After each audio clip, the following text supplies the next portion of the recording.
Здравейте! В предишното издание на вебинара на intensivno.com за възпитаването на децата ние разгледахме една теоретична основа, върху която като родители бихме могли да градим взаимоотношението си с децата си.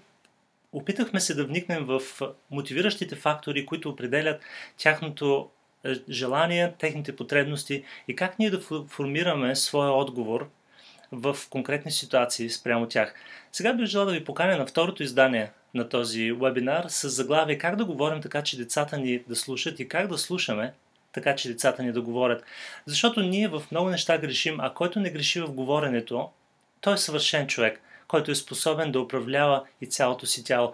Ние слагаме юзда в устата на коня, за да управляваме неговите движения. Обръщаме така цялото му тяло. Ето, една малка част от нашето същество, именно езика, определя толкова много.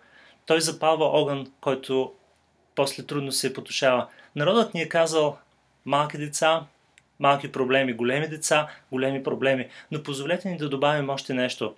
Големи деца, големи радости.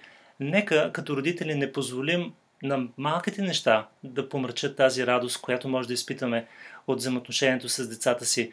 И така планирайте да бъдете с intensivno.com и с мен, Мирослав Митков, на 10 декември от 19 часа за един час, който ще бъде изключително полезен и приятен. Наистина ще се радваме на вашите коментари, на вашето участие, на вашите въпроси и се надявам, че ще може да планирате това. До нови срещи! Благодаря ви!